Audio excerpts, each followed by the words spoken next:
Sherlock Holmes, The Rediscovered Railway Mysteries and Other Stories, by John Taylor, read by Benedict Cumberbatch.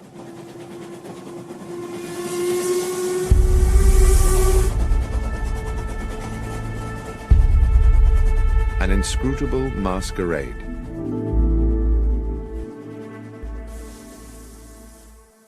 In a drawer in the bureau of an upstairs room of my current home, there is a locked cedar-wood box which I inherited as a youth from my grandfather.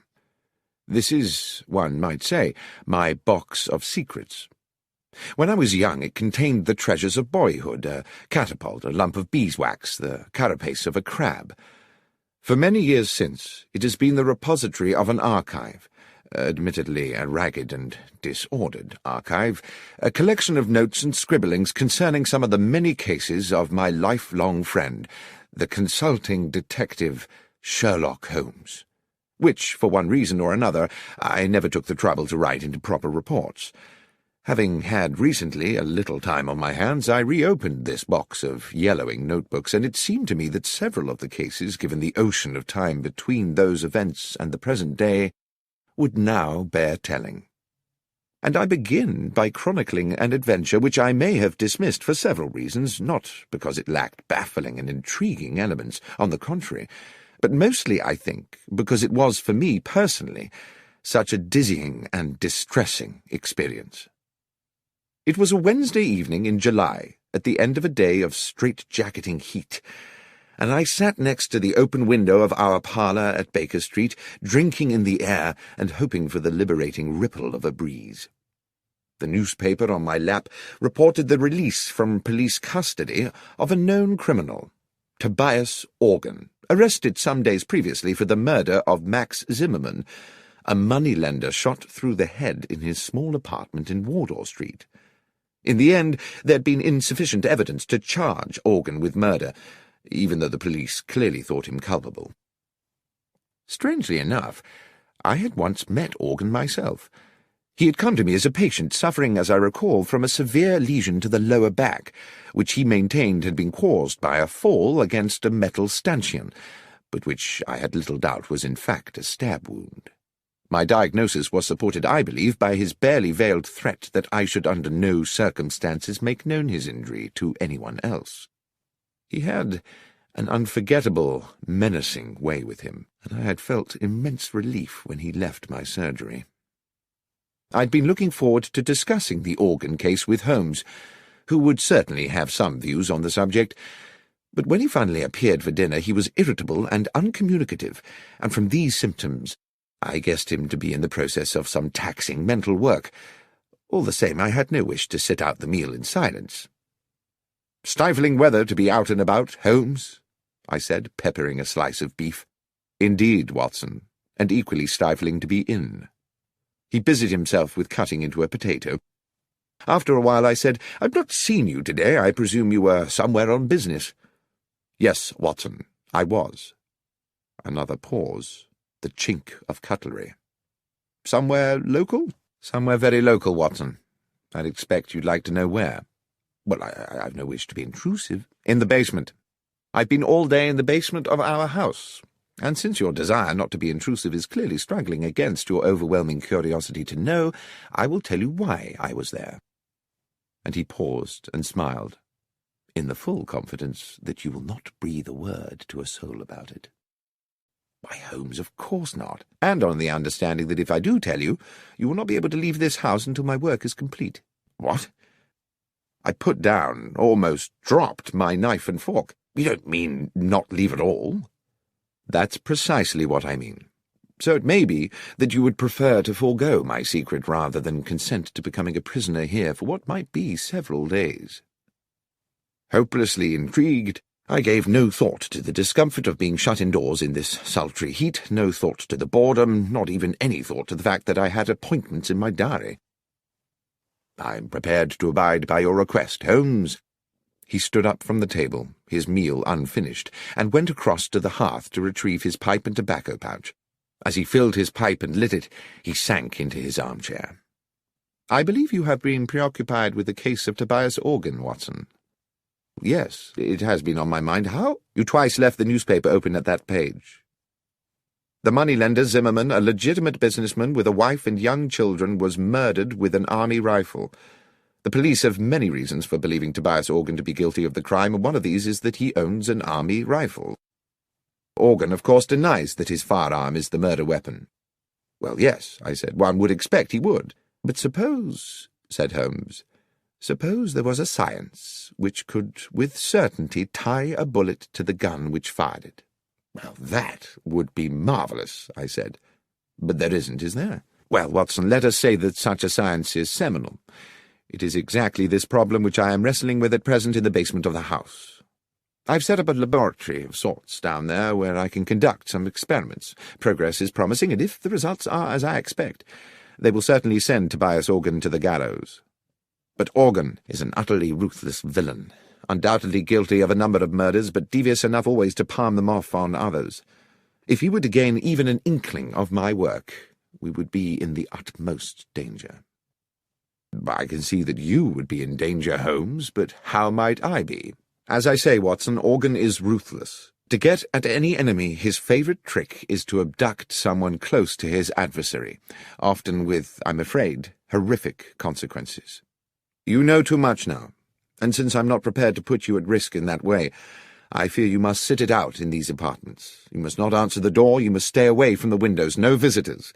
You must lead the life of a prisoner until such time as this matter is settled. Well, I said, it might be good for me. I have a medical paper to write, and the period of confinement might induce me to keep my nose to my studies. Excellent, Watson. I'm sure your sacrifice will not be in vain. I really did not see myself sacrificing very much at all. I spent the evening cancelling all appointments of the following week, and went to bed rather looking forward to a few days of fruitful incarceration. The morning found me in a hopeful mood in what appeared to be an empty house. Holmes, I presumed, had already descended to his basement laboratory. Our landlady, Mrs. Hudson, had left me a pleasant, cold breakfast, an indication that she herself had had to leave the house early. The day, while already warm and bright, had not yet begun to turn oppressive. The clock over the hearth ticked slowly as I settled down to my books, experiencing for the first time since my student years some of the quiet ecstasy of study. By midday, the room had become hot. My concentration meandered, and thirst plagued me. I wandered downstairs to Mrs. Hudson's apartment and found her still absent, so I proceeded down to the basement to ask Holmes whether he knew what arrangements had been made for lunch. The door to the basement was shut, and when I tried the handle, I found it to be locked. From within, I could hear the occasional crack of what sounded like a gun being fired, and the grind of metal on metal like ball bearings rolling round an iron bowl. "Holmes, are you there? Watson, what are you doing here?" "I'm in the process of an investigation." "Indeed?" "Yes, I'm trying to find out what's happening about luncheon." "You'll have to prepare something for yourself," he called back. "I'm afraid I've sent Mrs. Hudson away. I cannot risk the lives of innocent people. And Watson, be so good as to keep away from the basement.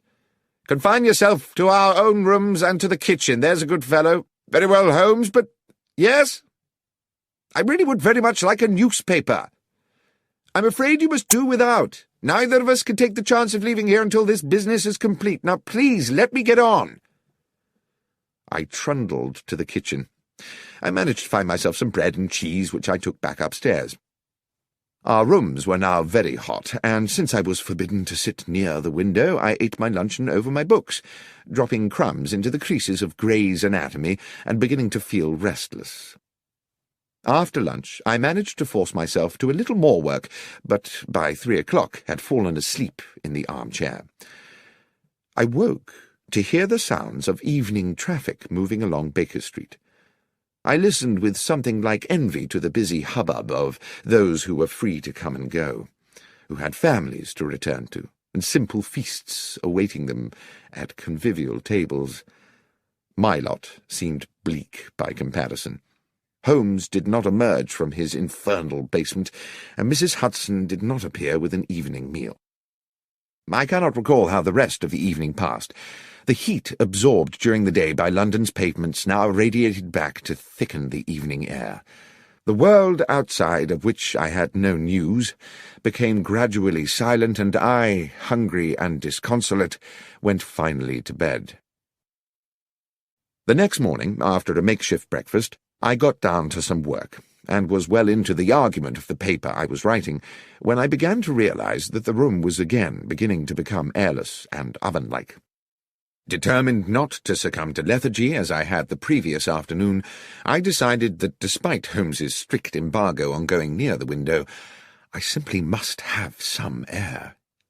As I raised the sash, I saw a cab approaching along Baker Street and stopping directly beneath the window. The passenger who stepped out was Nicholas Cartwright, an old university friend now writing for the Times. I hadn't seen him for a couple of months, and he seemed about to pay a surprise visit. Desperate as I was for company, I could not forget the promise I had made to Holmes to admit no visitors. The doorbell rang. My first idea was to wait for Cartwright to give up and go away, but there quickly came a second ring, and with it a call from the street through the now open window. "Watson!" A note of anxiety in his voice, suggesting that all was not well. Cartwright was a good friend. I did not see how I could linger there pretending to be deaf when he might be in need of my help. I dashed down the stairs and opened the front door. "Watson, so pleased to have found you."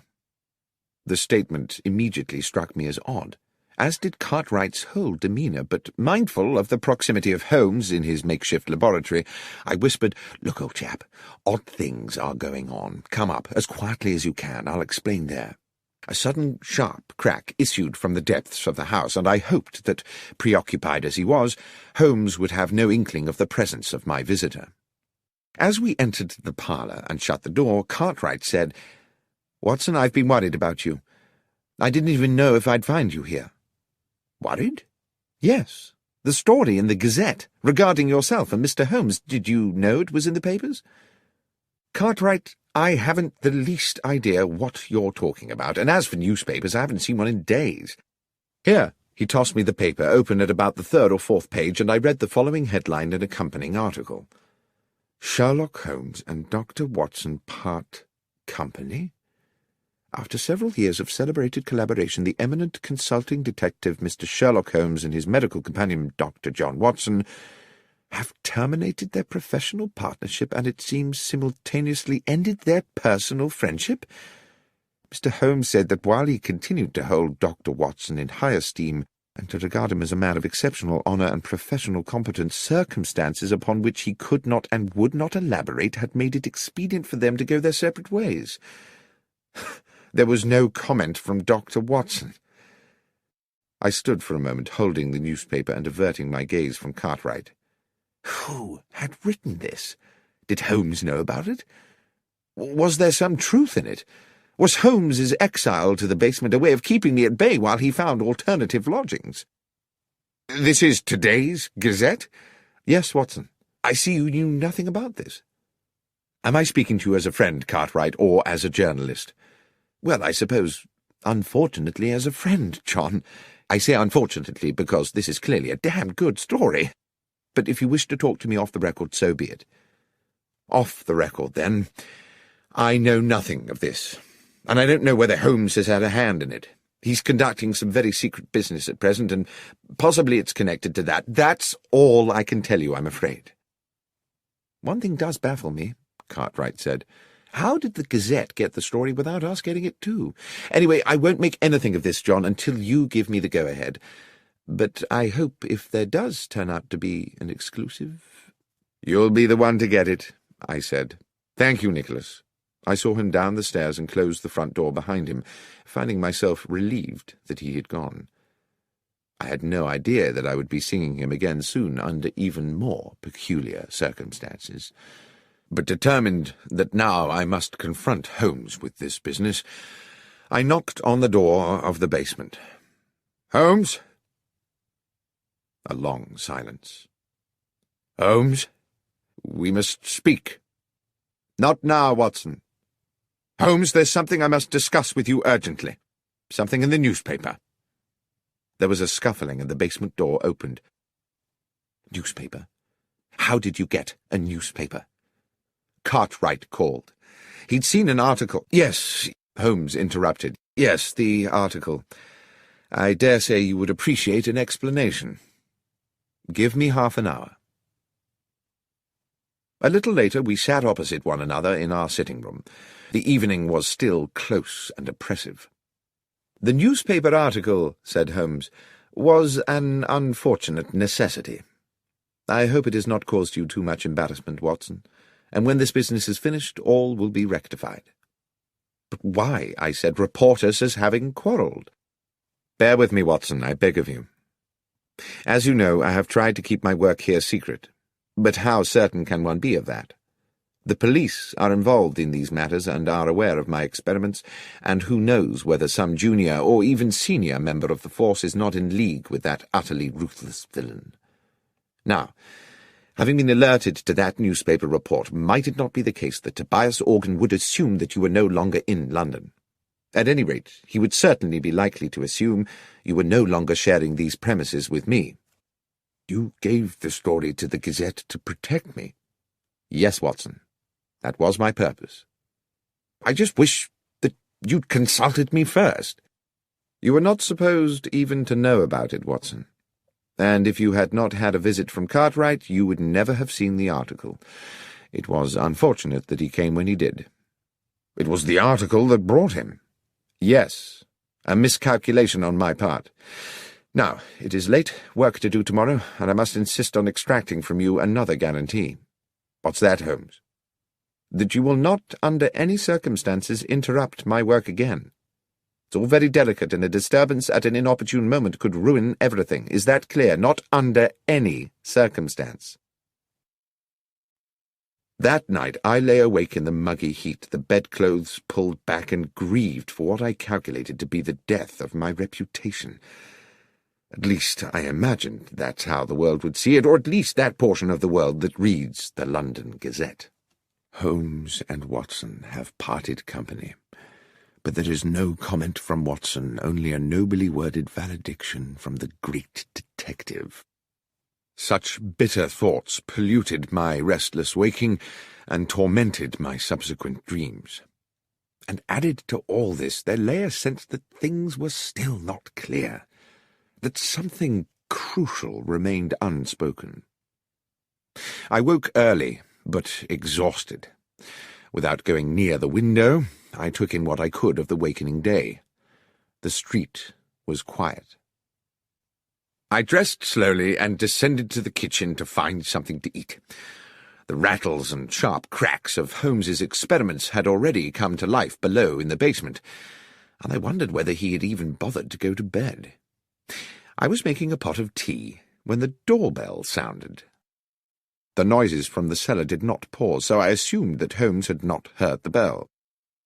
I could see nothing of the front of the house from the kitchen, but after I had taken a few steps up into the lobby, it became clear by means of a side window that the visitor was once again Nicholas Cartwright.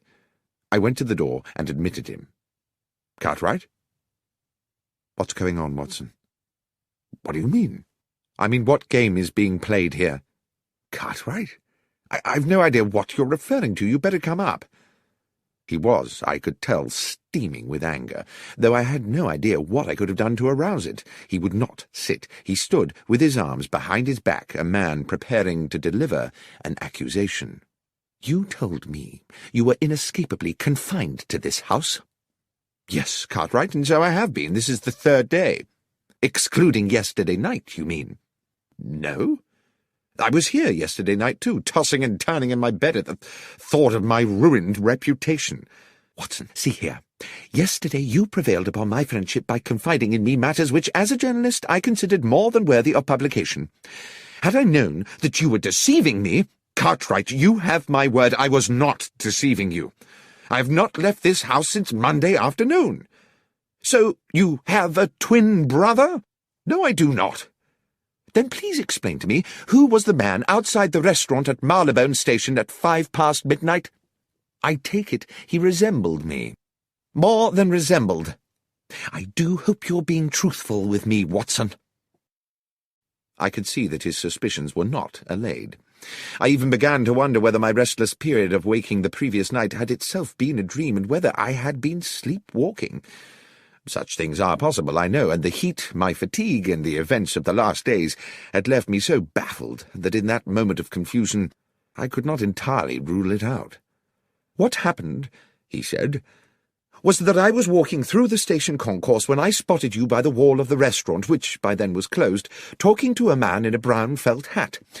I would have approached you, but when I caught your eye, you cut me as dead as if you didn't know me, and I assumed your conversation was of some importance. The more I thought about it, the more I thought it was a poor way to treat a good friend." Suddenly the fog in my brain gave way to an horrific clarity. I knew that I must rid myself of Cartwright at once. "Thank you for telling me this," I said. "It is of the utmost importance. But, Nicholas, and I pray you won't take this amiss, I must ask you to leave." "To leave?" "Please. This is a fearfully serious business. There is real danger." "You're not just trying to get me out of the way, Watson?" "That's exactly what I'm trying to do, Cartwright, but for a very good reason. Believe me, you will have your story." "Very well, John. Very well." At the front door he patted me amiably on the shoulder.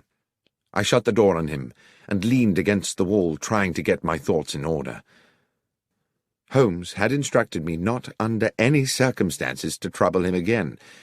Yet this situation was possibly critical. If Tobias Organ had hired some impersonator to look and sound so like me that even Cartwright, who had known me for years, could be convinced, then Holmes might also be deceived, and then what power they would have in their hands. If I could not speak to Holmes, I could at least alert him by other means.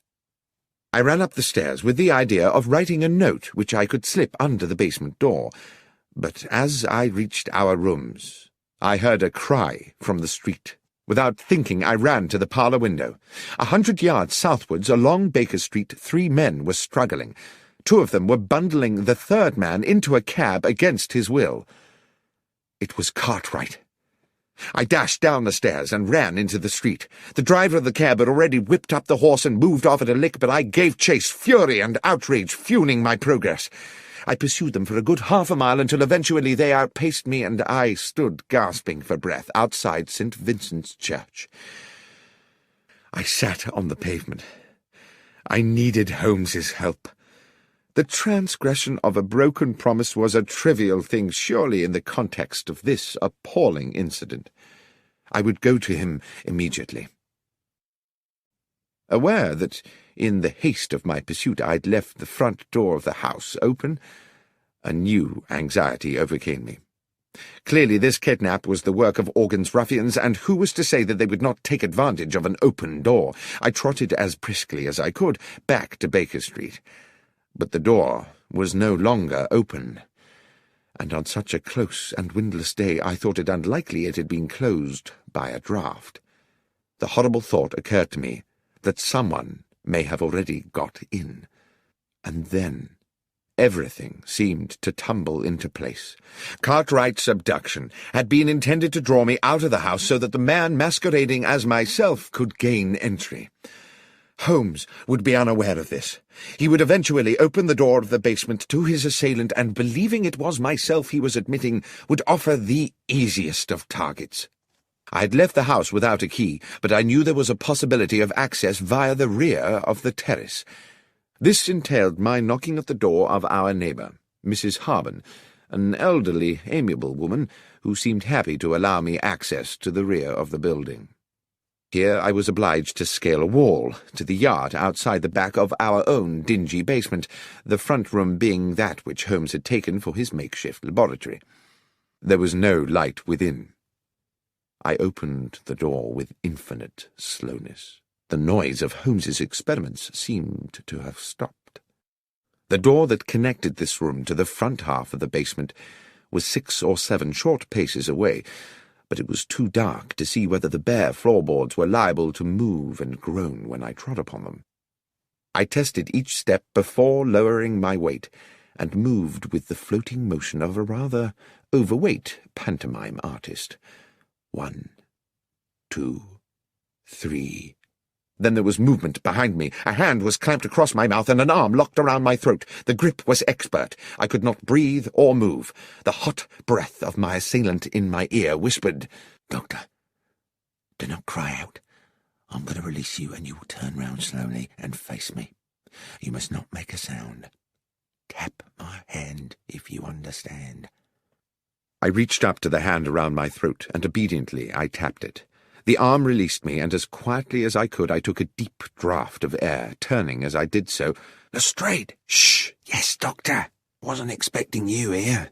Or rather, in a sense I was, but since you are just about to arrive, I wasn't expecting you to come in the back way as well." The policeman smirked at his little conundrum. "Will you explain to me," I began, "what on earth you mean?" "Not now, Doctor," he said. "Glad you're here, though, sir. An additional pair of ears. Up close to the door now and listen, it won't be long." It was indeed less than a minute before we heard the door from the front of the house opening into the laboratory, and the arrival of what sounded like 2 men. The door was closed with a thump, and a gruff voice said, "So this is it?" "Yes, this is where he's working." There was something familiar about that second voice. "And he won't be back for a while?" "No. Half an hour, I should think." At that moment, with a shock, I recognized the other voice. It was my own.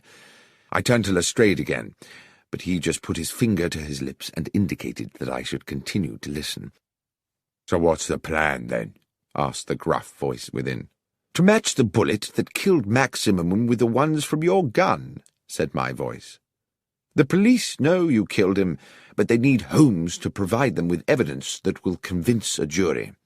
Evidently, I thought, the gruff character is Tobias Organ.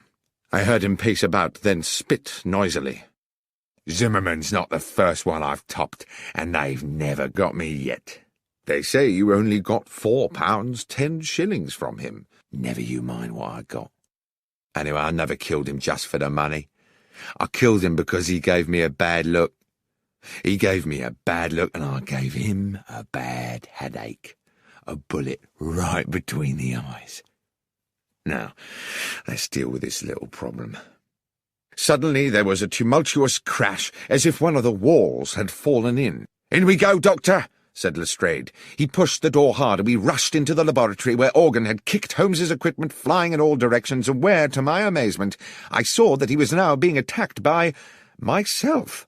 A perfect duplicate of me cracked him a right hook, then a left hook, and then felled him with a blow to the side of the head. Organ hit the floor like a sack of cabbages. Lestrade was on him in a flash, cuffing Organ's arms behind his back. Lestrade blew his whistle and then proceeded to arrest him. As I stood back to get a better look at my other self, the duplicate doctor put a hand to his own face, wrenched at his upper brow, and pulled and stretched until he had removed his entire face, revealing, beneath the peeling mask, the flaming eyes of Sherlock Holmes. The next moment Lestrade's officers came bursting through the basement door, and Tobias Organ was dragged away.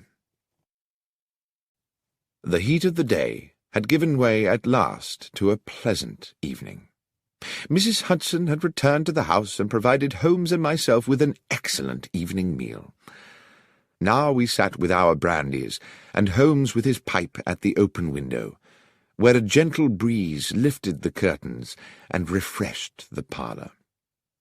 "As you will have deduced," Holmes was saying, by way of explaining it all to me, "the object of the masquerade was to lure Organ somewhere where we could extract a confession from him by subterfuge." "But your ballistics experiments," I said, "would they not have been enough to convict him?" "It is a science only in the imagination," Holmes said. "And though one day I'm certain it will be more than that, there is much more work to do than I could accomplish in a fortnight. But Lestrade and I agree that if Organ believed himself to be at risk from my experiments, he would wish to destroy them.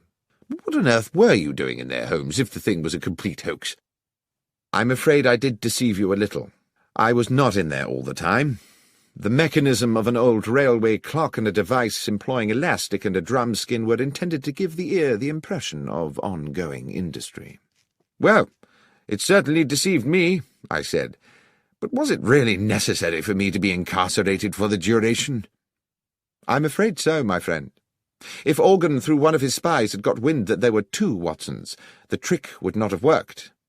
What's more, it was necessary for him to believe that you and I had quarrelled, and therefore that the good Dr. Watson might be in the market for a bit of betrayal. Unfortunately, your friend Cartwright saw me meeting Organ's accomplice at Marylebone Station, and almost let the cat out of the bag. It was necessary for us to put him somewhere safe. Lestrade's men kindly subjected him to a temporary and very comfortable period of kidnap." "It was you who had him dragged away?" "Yes. I had not calculated that you would follow him, of course, or that you would be locked out and find yourself clambering in through the back. But it turned out well. You will make an additional witness for the prosecution." "Do you think they'll convict him?" "Oh, yes, Watson. His confession today was as clear as a bell. Tobias Organ will hang. As for you, my friend, I have given you a terrible time, and as a reward, I'm going to take you to the opera." "Tonight?" "Yes, tonight. Gilbert and Sullivan.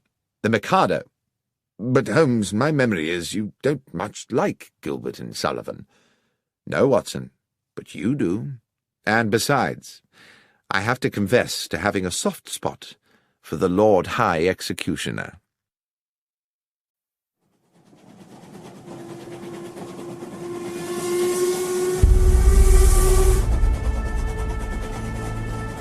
The Conundrum of Coach 13.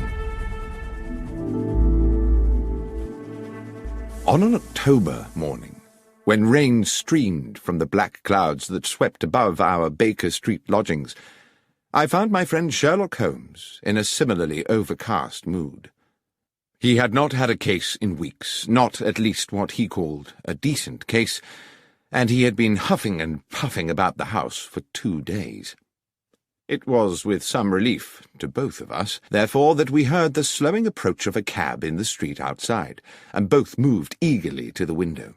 The hansom did indeed stop directly beside our door, and after a moment a large and finely dressed middle-aged gentleman emerged into the downpour, paid his fare, and rang our doorbell. Holmes was smiling. Now, what could make a rich American so distressed, Watson, that he would come pell-mell here to us from Paddington? "An American?" I said, drawn irresistibly, as usual, into Holmes's tantalizing games. "Certainly, and I think a formidable character." "And do you wish to tell me how you deduce all that, Holmes?" "I deduce his distress and his nationality from the fact that he just tried to pay the cabby in American dollars before recalling which pocket held his pounds sterling. As for his coming from Paddington, that was the easiest of all, for the driver of the hansom is Henry Brown. I'm surprised you do not recognize him, who always works from the Paddington rank. As ever, Watson, I apologize for the banality of these observations, but you did ask." By now there were footsteps on the stairs, as Mrs. Hudson escorted the visitor to our apartment. While I inwardly delighted to note that my friend had returned to his amiable best in anticipation of a new challenge, I found myself praying that it would be a challenge worthy of his powers and his pent-up energies. No sooner had the door opened than the huge, rotund figure of our visitor, bright in a cream suit, burst into the room like an actor onto a stage, determined to establish his character instantly. "Mr. Holmes!" boomed the American voice as both his arms swept forward to grasp my right hand. "Benedict Masterson! What a great privilege to meet you!" "Delighted, but I am Dr. John Watson," I replied. "This is Mr. Sherlock Holmes." With equally booming apologies, he bowed charmingly to me and turned to my friend. "Ah, yes. Now I see. Unmistakable, unmistakable." The impression given was that he had found the first Sherlock Holmes of his acquaintance a little short of his expectations. "Mr. Holmes, I wish to ask you to act for me in a business both mysterious and distressing." "You had better sit down, Mr. Masterson," said Holmes, "and tell us everything." and having settled his cream-covered bulk into an armchair and accepted a cigar, on which he continued to puff anxiously as he spoke, the American told us his story. "I am a dealer in gold, gentlemen. Gold has been my life. My father owned small mines in Nevada, which gave us a comfortable living. In my turn, through judicious trading, I've made these assets yield a fortune. I came to London last week because your own Bank of England had made an order for a substantial quantity of gold bars to boost its reserves. The bullion was shipped into Bristol Harbour and transferred yesterday onto a chartered London train for transfer to the bank. I have been in London doing the paperwork, of which there is, let me assure you, no small amount. And I went to Paddington this morning to meet the consignment. The train was there, the gold was not." "I see," said Holmes. "Stolen." "Undoubtedly. How much?" "We're talking 4 or 5 millions, Mr. Holmes. That's a large loss. Is the gold insured?" "Indeed it is, but you know insurance companies, Mr. Holmes. They are ever suspicious, and the circumstances of the gold's disappearance are, to say the least, rather strange." "The details, Mr. Masterson," said my friend, "if you please." "Well," continued Masterson, tapping a thick cylinder of ash into the ashtray, "I'd asked to commission an overnight train, and also insisted that it be discreet, not armored or escorted, or in any way having the appearance of a specially secured conveyance. I was offered the charter of a passenger train which returns empty from Bristol to London once a week, and which railwaymen jokingly call the Bad Luck Special. Not because anything has ever happened to it, but because it normally consists of 13 empty passenger coaches, as indeed it did on this occasion. I insisted that the gold be packed in steel containers, each locked with a unique key. You will appreciate that gold itself, gentlemen, is a weighty metal, so each box contained only as many bars as would enable the containers to be carried.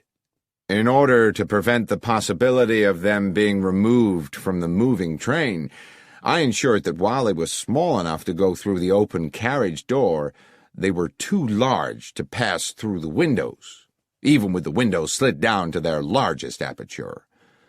I then arranged for the doors of the bullion carriage to be locked from the outside so they could not be opened until the train reached London. The train was empty then, apart from the driver and fireman of the locomotive? No, Mr. Holmes. It is railway practice for all trains to have a guard. A practice I was very happy to comply with, since it meant my consignment would have an overseer throughout its journey, and to this end all the steel cases were loaded into the last coach of the train, coach 13, where the guard could keep a constant watch on them. The man employed for the job was a Mr. Lyons, Mr. John Lyons, a mature and trusted employee of the railway company. Here, strangely, Mr. Masterson stopped and smiled. I inquired whether he had ever worked on the French railways. Gare Lyons, you see. Gare de Lyon. Holmes smiled politely and nodded. Forgive me, gentlemen, I could never resist a pun. To continue, the train left Bristol at 3 this morning, as scheduled.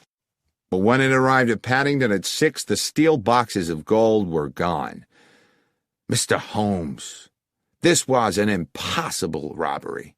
The train stopped only once for a minute or so to take on water.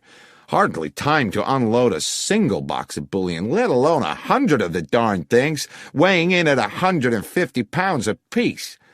And the guard? Asked Holmes. Lyons claimed that he fell asleep somewhere into the journey and woke to find the bullion disappeared. He's being held at Paddington along with the driver and engineer, but all ardently protest their innocence. And with regard to other suspects, can you think of anyone in your organization who might feel inclined to take advantage of you? Masterson pinched his lips and looked embarrassed. Well, if I may confide something to you in the strictest confidence, my estranged wife, Laura, still has shares in the company. She believes that she should have more. There is, some bitterness in this regard.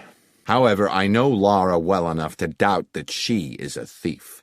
My friend simply said, "Thank you, Mr. Masterson. I will certainly take the case on.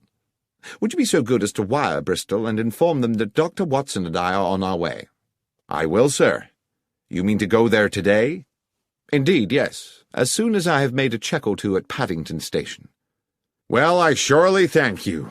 I can think of no better hands in which to leave the case of the bad luck special than those of Mr. Sherlock Holmes."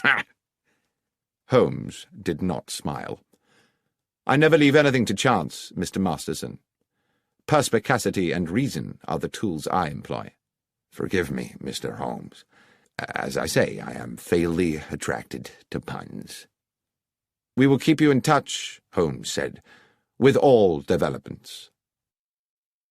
Within half an hour we were at Paddington, but before boarding the Bristol train, Holmes wished to make certain that the so-called bad luck special was secure. The train had been shunted into a siding, and we were relieved to find that police responsibility for the case had fallen to Inspector Stanley Hopkins, a young but ambitious detective with whom Holmes and myself had had numerous dealings in the past. Hearing that we were being engaged by Mr. Benedict Masterson, the inspector agreed to watch over the train and make sure it remained undisturbed until our return to London. It was still raining when we arrived at Bristol, where we met the station foreman, George Willits, an amiable man in his 50s, who gave the comforting impression of having been in his job for a lifetime and knowing the whole business inside out. Willits had been on duty the previous night and took us directly to the goods platform from which the bullion train had left. Though he did his best to be of assistance, he looked painfully weary. "I apologise to you gents for my appearance," he said, "but I was on night shift last night seeing out the special. I was just about to go off when the message came from London about the theft, so I've not yet been home to bed." "We won't keep you long, Willits," Holmes said. "I understand you were here when the bullion boxes were being loaded." "I was, sir. I supervised them myself. Watched them being lifted into the guard's carriage at this very spot, before I sent the signal to bring in the rest of the train." "The guard's coach was not connected to the train while it was loaded." "That's right, sir. The rest of the train was shunted out of the siding and coupled up just before she was due to leave." "And who brought her in?" "Tommy Marriott, the engineer, and his fireman Pat McGlinchey." "Old hands?" "Not quite so much a fixture as myself, Mr. Holmes, but they've been around the best part of 10 years. They're sound men." "Good. Now, if you'll bear with me a little longer, Willits, I'd like to ask you a little more about the gold itself. How many men were involved in loading the carriage?" "Well, sir, it was quite some operation. It took 4 men to load each box, 2 inside the carriage, 2 outside. Damn heavy things, if you'll excuse me, sir. Over 100 weight apiece, and damn awkward squeezing them through them narrow doors. It was a hell of a job." "And how long would you say the whole business took?" "It was about midnight when they started, and about 2:15 by the time they finished, so almost 80 minutes. "And after it was loaded, was there any delay before departure?" "No, sir. The rest of the train, as I say, was reversed in from the siding.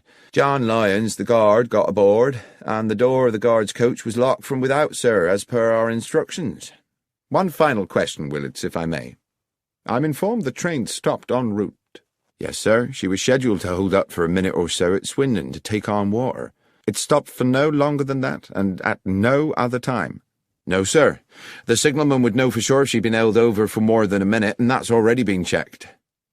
Holmes seemed to pause for a moment while he considered all this information, and then he said, "Willits, I am most grateful for your detailed and, I have no doubt, accurate recollections. Now, if you will excuse us, Dr. Watson and I will take the next train back to London and leave you to go home and get some sleep." Inspector Hopkins was at Paddington when we arrived, and Holmes immediately requested that he arrange for us to speak to the railwayman who had commandeered the bad luck special on the previous night, Marriott and McGlinchey, the engineer and fireman, and the guard, Lyons. In a dark office of the railwayman's quarters, on one of the grimmer outer platforms of Paddington Station, The three men sat disconsolately on rickety wooden chairs. It occurred to me that they had by now been detained in this dismal place for several hours, and when Holmes and I were introduced to Lyons, he barely had the energy to nod to us. But he did speak, his words almost drowned in the muffler which half covered his mouth. "I dare say you think me a thief, Mr. Holmes, from what you'll have heard. I'm not, sir, but what I have done is derelict my duty, so maybe I deserve what's coming." "I want to assure you, Mr. Lyons," Holmes said, "that my intention here is to uncover the truth, and uncover it I will. If you are, as you say, innocent of any crime, you have nothing to fear from the law. But tell me how you think you failed in your duty." "Well, I were meant to keep me eye on the shipment, sir, weren't I? But I fell asleep. It's not something I make a habit of, but this time I did." "And woke to find the bullion gone?" "A nightmare, sir. I suppose I should have stopped the train with a pull cord, but I was in a bit of a daze." "How long do you think you slept?" "I thought about that, sir. I remember us passing through the White Horse Valley just before Swindon, and when I woke up, we were about 10 miles out of it and past the Lumsey Water Tower." Holmes looked towards the fireman McGlinchey, a plump man with rich black curls. "When you stopped to fill the tank, did you notice anything odd?" "No, sir. It was a dark night, and there were no lights there save the fire from the boiler. You couldn't see 20 feet beyond the train." Holmes turned back to Lyons. "I would like you to describe to me the events of yesterday evening." "Well, sir, I wasn't due to start my shift until 1 in the morning, so around about 12 I had a brown ale in the railwayman's canteen and collected some sandwiches and a can of tea for the journey." "Just tea and sandwiches?" "Yes, sir, and a piece of seed cake, if that's not too much detail." "There is no such thing as too much detail. Please continue with your story." "Well, at about 1:30 I made my way over to the goods platform. They just finished loading the bullion into the end carriage, and the other part of the train had been brought in and coupled up. A gentleman in a suit gave us final instructions. To the engineer and fireman Tommy and Pat here, he said the train was cleared to London, with just the one brief water stop, which was under no circumstances to take more than 3 minutes, and if there should be an emergency, they weren't to leave the cab. At that point, they locked me in with the gold, and at exactly 2 a.m. we were on our way. About a half hour after, I had me sandwiches and a few swigs of tea. It were a clear night, and I sat by one of the windows and watched the stars, contented with everything, sir. That's when I must have dozed, and, well, what happened after that, you know."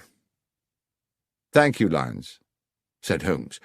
Then he turned to young Inspector Hopkins with a new fierce gleam in his eye. "If we may, Hopkins, I should now like to inspect the train." We made our way along the track to the engine sheds, and after checking the locomotive, searched through each of the 13 coaches, whose number I carefully counted myself, until we arrived at the last, the guard's coach, in which the gold had been transported.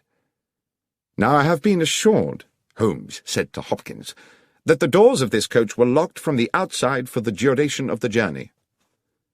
"Yes, Mr. Holmes." "Yet it was possible to move along the train through the coaches via the connecting doors?" "Yes." "And what of the other coaches?" "I checked them. Their outer doors were all locked too, but it would have been impossible anyway for the thieves to have moved the containers along the train to jettison them from another carriage. The boxes of gold were too big to pass through the connecting doors. All that had been carefully calculated." "But is it quite certain," I ventured, "that the boxes could not have been opened and the gold removed bar by bar?" "Quite certain," said Hopkins. "Not without the original keys. They were unique to each box." "Besides, Watson," said Holmes, "if the boxes had been opened here, then, with or without the gold, they would still surely be here now. Speaking of which, Hopkins, the carriage is just as it was found when the doors were first opened this morning. As I said, Mr. Holmes, nothing's been touched." Holmes took an initial sweeping glance around the carriage interior, then stooped to pick something up from the floor. "This brown paper, I presume the wrapping for the guard Lyons's sandwiches?" "Yes." "This is can of tea?" "Yes." "Curious that he had a can of tea?" No. Curious that a man under stress should be so painstakingly tidy. I don't understand, sir. Never mind. What do you make of this, Hopkins? Holmes had picked up from the corner a loop of scarlet fabric, silken and ruffled. I don't know, Mr. Holmes. I was completely baffled by it. It seems to be a small decorative item of some sort from a lady's wardrobe. A hair tie, I should think, I said. How might it have got here? I don't know, Doctor, I'm sure. But I suppose it's theoretically possible that someone might have concealed herself in another carriage. Holmes had put the object to his nose. There is a perfume to it, he said, but faint, as though it had not been worn for some time. Could it belong to the thief? I asked tentatively. Possibly, said Holmes, though I think that might have been a thief too many. He stooped to replace the scarlet fabric on the floor of the carriage. I think we are close to a conclusion, Watson. Hopkins, I should like to talk to the guard lions again, and to the driver and his fireman. Please make sure that there is at least one other police officer present, and we must be sure to invite Mr. Benedict Masterson to our little denouement, since he's been kind enough to pay the fee for this investigation. By the time Masterson arrived, the clock was approaching 9, and we sat in the old mess-room bathed in dingy yellow gaslight. The rain rattled ceaselessly on the roof and windows, and, when we were all assembled, the 3 weary railwaymen, along with Benedict Masterson, Inspector Hopkins, a junior officer, and Holmes and myself, the gathering became hushed and expectant. Masterson said, "Well, this has certainly been a baffling business, Mr. Holmes. But I assume we're here because you've picked up some clues along the way. You are certainly a man equal to his reputation, sir. The inspector mentioned a red silk trinket of some sort." "Yes," Holmes said. He produced the item from his pocket. "This piece of perfumed fabric. The clear message is that someone was concealed in the carriage with the bullion." "I see. And moreover," I put in, "that the concealed person was probably female." Masterson appeared a little shaken. "Female, you say? Oh, dear." "If I may," said Holmes, "we will return to that later. Mr. Lyons, let us revert for the present to the subject of your sandwiches." "My sandwiches again, sir?" "Indeed. The sandwiches you took on board the train last night, together with the seed cake and the can of cold tea. You say you ate them just before you fell asleep." "Yes, sir." "You ate the sandwiches and the cake, you dozed off, you woke up again, and the gold was gone." "Yes, sir. That's how it happened." "And when you came round and realized the gold had gone, you say it was like a nightmare." "Yes, Mr. Holmes." "You were very agitated?" "I certainly was. Too agitated, I expect, to sweep the floor of the carriage." "To what, sir?" "I presume you did not sweep the floor of the carriage at that point, in that disturbed state." "No, sir, I didn't. With respect, sir, that's not my job." "Quite. I wouldn't expect you to, which makes it very difficult to explain why, when I examined the guard's coach this afternoon, I found not a single crumb on the floor. Now, can anyone here tell me how it's possible to eat several sandwiches and a slice of seed cake without dropping a single crumb? Or, come to that, a single seed?" "I promise you, sir, what I said about my supper was true. I remember exactly what I brought and exactly what I ate." "I have no doubt of that, Mr. Lyons." "Then what, sir?" "My point is merely that you were obviously not in coach 13 when you ate the sandwiches." "On my honour, Mr. Holmes, I swear I was." "Oh, you were in a carriage, certainly, but you were not in the carriage in which your sandwich wrapper was found. The coach where you ate your supper, the coach with the bullion, never made it to London." "Mr. Holmes, this is confusing," began Masterson. Holmes interrupted. "On the contrary, Mr. Masterson, it's very clear. The coach containing the gold was uncoupled from the train when it stopped for water, run into a siding by those awaiting it, and unloaded of its cargo at their leisure during the night. It was a perfectly dark night. There was no moon, so the railwaymen, as Mr. McGlinchey here has recently confirmed, could, from the water pump, see nothing of what was going on at the back of the train. "But, Mr. Holmes," said Inspector Hopkins, "the Bad Luck Special has 13 coaches. Everyone knows that. And you will no doubt yourself have noted that we passed through exactly 13 coaches in our inspection of the train this afternoon." "Oh, it has 13 coaches now, of course, Inspector," Holmes said.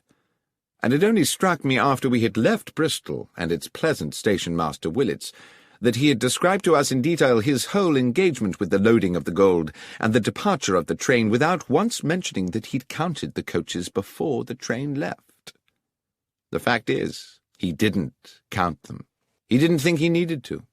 The Bad Luck Special had always consisted of 13 coaches. He wasn't to know that your accomplices at Bristol had added an additional coach to the train before it was attached to the coach carrying the boxes. A coach with its seats stripped out to make it practically identical to the bullion car. On that one night, the Bad Luck Special had not 13, but 14 carriages. When the train stopped to acquire water, it simultaneously shed a coach, and it very nearly, he continued, turning back to Lyons, shed a guard, too. You're a very fortunate man, Lyons." "I don't feel fortunate, sir." "Your good fortune is that you are still alive, and that in turn is because you were fortunate enough to fall asleep. Imagine if you had not. The train stops. The thieves uncouple the rear coach with yourself inside it. As soon as you see them, you become a risk to them. There's no telling what they might have done.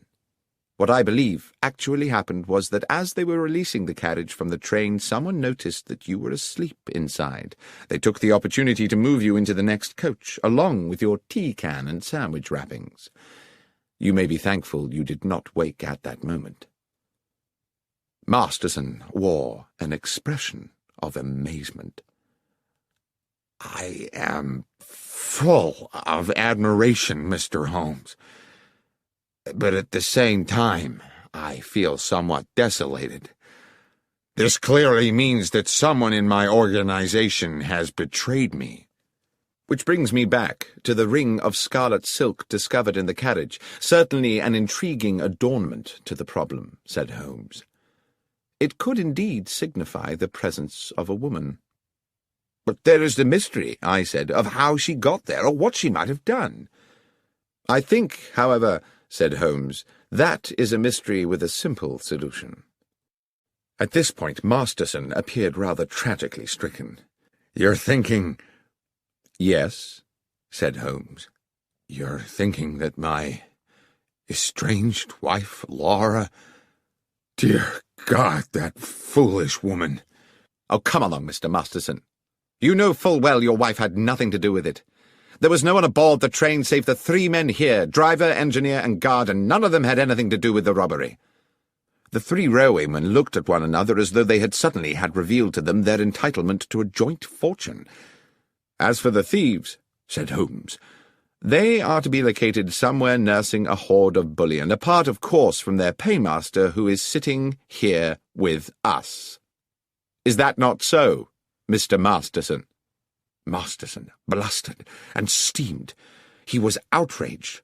This was absurd. "How dare you, sir? What evidence have you for such an outrageous suggestion?" "I had misgivings from the beginning. I could not understand why you came to me so quickly after the theft had been discovered, when you had so much else to deal with.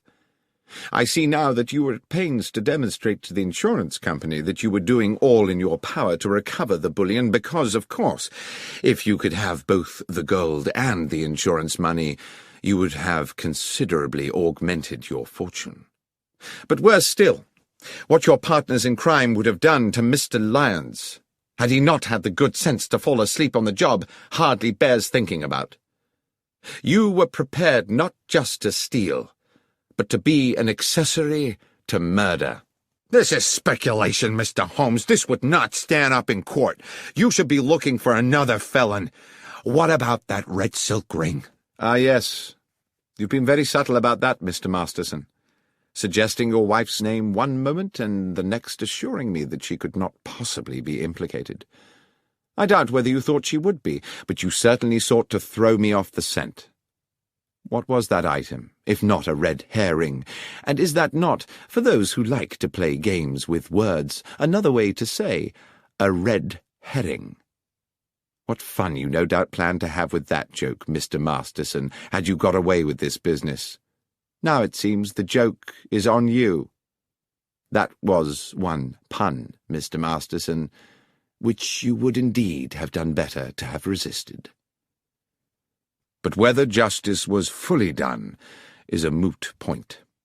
In expectation of reducing his own sentence, Masterson eventually divulged the names of his accomplices and led police to the embezzled bullion.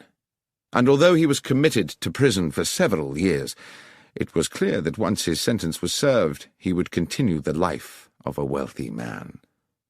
"I can't understand," I said to Holmes a couple of evenings later, "why you seem so damnably happy." "A man is never more content, Watson," he said, "than when doing well what his nature has fitted him to do. On which thought, will you pass me the tobacco pouch? I think we should indulge ourselves in a brace of good pipes."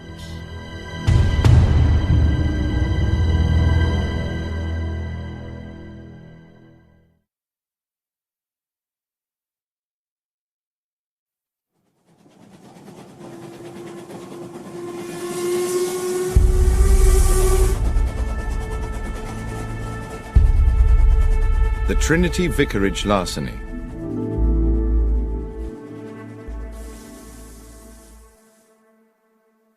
One fine spring morning, Sherlock Holmes and I received into our rooms a portly gentleman in a purple dress.